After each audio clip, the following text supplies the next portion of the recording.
One of the most fundamental things that we need to understand when we're doing change in our life is the difference and the power between the conscious mind and the subconscious mind. If we're going to change our lives, if we're going to release the limiting patterns in our life and reach goals and reach new goals, then we're going to need to be able to change at the subconscious level of mind. Let's look at the differences between the conscious mind and the subconscious. The conscious mind, to start off with, is volitional. All that really means is it's the part of our mind that makes those choices and decisions. It sets goals and judges results. At the first of the year, you might decide to make a New Year's resolution. You might say, well, this year, by this date, I'm going to lose so many pounds. Or I'm going to make this much money this year. Or I'm going to go out and find a romantic partner. So it sets the goals, and as we do the activities to reach our goals, it will judge the results. It's interested in new things. It will be curious and open to learning new things. The subconscious mind, on the other hand, is quite different. It likes the familiar rather than new things. It feels safe when things in its environment are something it's used to. It's habitual in nature. It's looking at our environment from a habitual nature. It's running our lives. Probably 90% of our lives are run at the subconscious level of mind, completely on automatic in this habitual form. And it runs these programs, typically that it picks up in early childhood, about how to behave, how to fit in around the family, etc. And it continues to run those habitual behaviors throughout our entire life.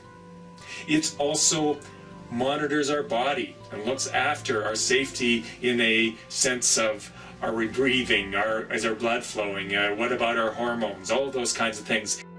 It's there to keep us safe, and typically it does a very good job of that. The conscious mind is able to think very abstractly. Well, what do I mean by abstract? Well, a word that might be very abstract is wealth. Now, wealth to some people could mean all about money and possessions and things like this. Whereas wealth to somebody else, it could be another interpretation of this abstract term called wealth. Another interpretation like, well, it's about lots of family and friends and a wealth of love as well as money and lots of food on the table and lots of relationships. It could be very broad definition versus a specific definition around money.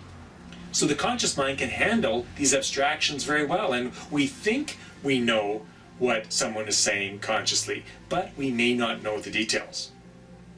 The subconscious mind, on the other hand, is very literal. And if we want to work with the subconscious mind and tell it what we want to do, we almost have to treat it like a young child. Tell it specifically, this is what we want, and this is what it's going to look like, this is what it's going to sound like, and this is what it's going to feel like when it's actually there. The conscious mind has very short-term memory. About 25 seconds, not a long-term memory. So its capacity for memory is not very long. If we're going to remember names and numbers and other things in our life, we'll need to have some mechanism to get it into the subconscious level of mind, which stores all of our memories from our entire life in some fashion. So it's responsible for our long-term memory. The conscious mind is rather time-bound. It's in the past or it's in the future. We might be worried about what happened yesterday in a meeting we had with someone, so we're focusing on the past, or we're wondering about that next encounter with that person and whether it will go as well as we think it will, and so we're dreaming about the future, daydreaming or reviewing past memories. The conscious mind is often in one or the other. The subconscious mind it's like an eternal presence, as if everything's happening right now. So if you think of a stressful memory and you get into the feeling of a stressful memory, chances are it'll be like it's right there. You'll feel the tension come up. You might feel some stress in your body just thinking about that. It's as if it is happening right now. The capacities of the conscious mind versus subconscious mind are also dramatically different.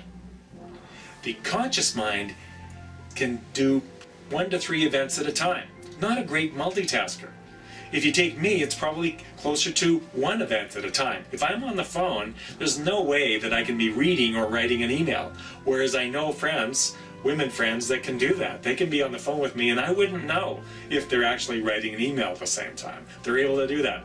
I personally couldn't. They would say, "Hey, Richard, are you there? What's going on?" "Oh, I'm sorry, I'm not paying attention. I'm not present." The conscious mind can handle about 40 bits of information per second. Not a huge capacity in terms of its speed and performance. Now, bits of information per second are a computer-like term. How many on-off decisions, how many choices can it make in a second? And the conscious mind is fairly slow relative to the subconscious mind. The subconscious mind having very high capacity. It can do thousands of events at a time.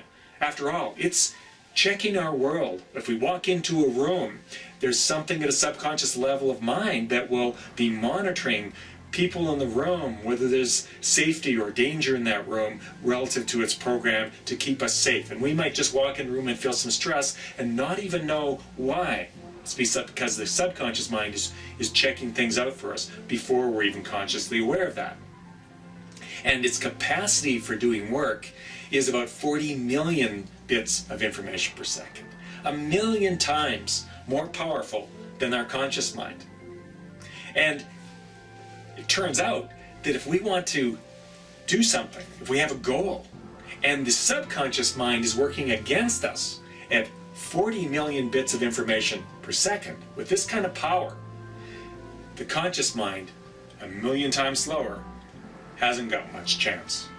And that's why we sometimes find ourselves procrastinating and sabotaging ourselves and just not moving forward with certain goals. It's because we have limiting beliefs at the subconscious level of mind, which is holding us or even pushing us in the opposite direction. A metaphor that I've sometimes used is like a train on a track.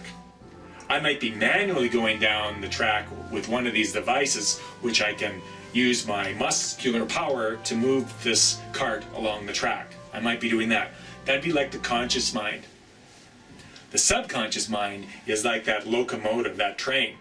And if I've got that train coming against me, chances are I'm going backwards.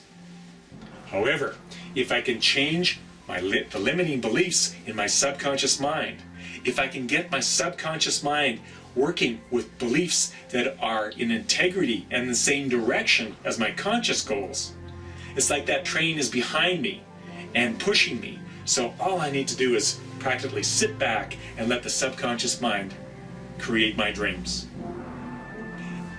Highly important that you have your subconscious mind on board with your conscious goals if you're going to achieve the dreams in your life.